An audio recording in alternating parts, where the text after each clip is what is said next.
You ever stop and think about what's actually inside your smartphone? I mean, it's packed with thousands of tiny components, all firing away perfectly. But how in the world do they all get on there? Well, today, we're going to pull back the curtain and go right inside the factory to see the amazing, high-speed process that literally builds our digital world. All right, so take a look at this. This is going to be our roadmap for this whole explainer.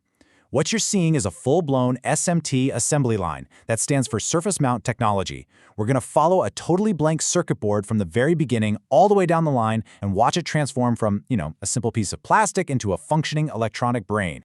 Okay, first things first, let's get some basic terms down so we're all on the same page. The whole process we're talking about is called PCB assembly, or PCBA for short. And really, it's just the process of taking a bare printed circuit board, mounting all the electronic components onto it, and soldering them down to make a working circuit. And the way we do this today, the modern method, is called Surface Mount Technology, SMT. It's kind of all in the name, right? The components are mounted directly onto the surface of the board. This one idea, this is the absolute game changer that makes all the tiny, powerful gadgets we have possible. So why is SMT the king? Well, this table really breaks it down. Before SMT, we had this older method called through-hole technology. You literally had to stick the legs of each component through holes in the board. It was slow, and the parts were big. SMT, on the other hand, lets us use teeny tiny components and automate the heck out of the process. And that combo, small size and high speed, is what unleashed the entire modern electronics revolution. Okay, let's get started. Our blank board rolls onto the line, and the very first stop is solder paste printing.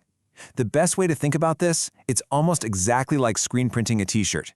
You have a metal stencil, you lay it over the board, and then a squeegee comes across and pushes this thick, gray, metallic glue, that's the solder paste, through the little openings in the stencil and onto the board. And the goal here is just perfect precision, every single time. Because if you have too little paste, the connection will be weak, or maybe it won't connect at all. But if you have too much, you could create a short circuit. Seriously, getting this one step right is probably the most critical part of the entire process. It can make or break the whole board. And here, this close-up shot, this is exactly what we're aiming for. See those little gray rectangles?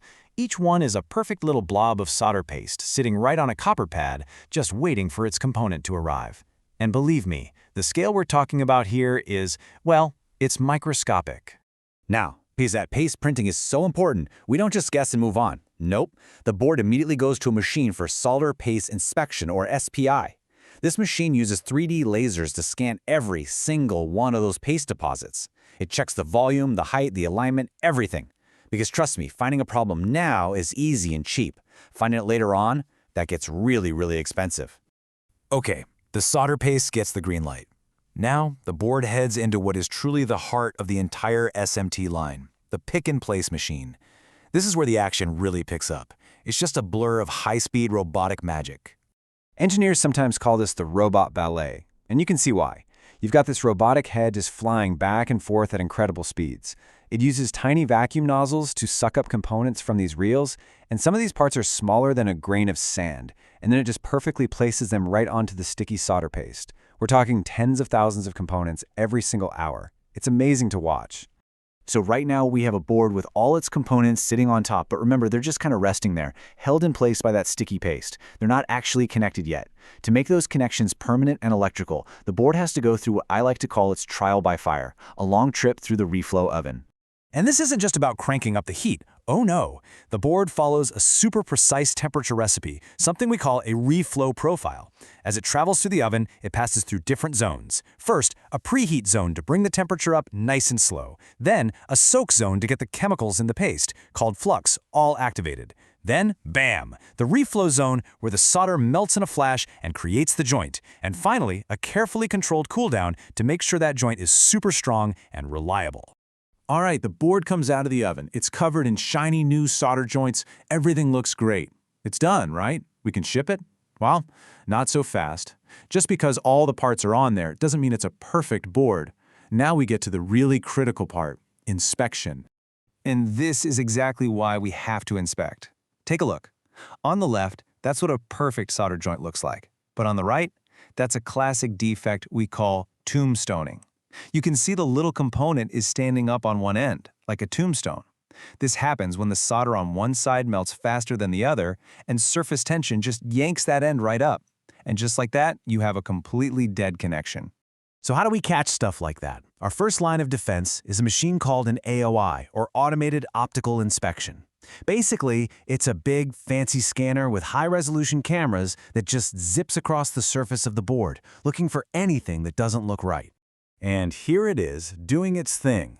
What the machine's software is doing is taking super detailed pictures of the board and comparing them, pixel by pixel, against the original blueprint, the design file. It can spot a missing part, a component that's a little crooked, or a bad-looking solder joint in a fraction of a second. Then it flags it for a human operator to come take a closer look.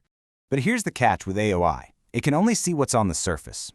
What about the really complex chips, like BGAs, where all the solder connections are hidden underneath the component? Well, for that, we need to bring out the heavy guns. X-ray inspection. It literally gives us superhero vision, letting us see right through the chip to make sure all those hidden connections are solid. So, after we've checked it with cameras and even X-rays, there's still one final exam. It's called the functional test. This is the moment of truth. We actually power the board up for the first time, hook it up to a special test rig, and run it through its paces to make sure it works exactly like it's supposed to. This is the ultimate pass-fail test before it can leave the factory. So let's just recap for a second. Why did this whole SMT process take over the world? It really comes down to three things. It lets us make our gadgets way smaller. The automation makes production incredibly fast, and all that efficiency means it's cheaper to make things. Smaller, faster, cheaper. In the world of electronics, that's the trifecta. That's the winning formula. And really, the impact of this is, well, it's everywhere you look. This process isn't some niche thing. It is the engine humming away inside your smartphone, inside the powerful AI hardware and data centers, inside your laptop. It's in the complex electronics that run your car, and even in the medical devices that save lives. You know, this quote here really nails it. SMT isn't just one way of doing things, it's the foundational process. It's the invisible backbone holding up our entire digital world. I mean it. Without SMT, the phone in your pocket, the computer on your desk, they just wouldn't exist as we know them. So, here's the big takeaway.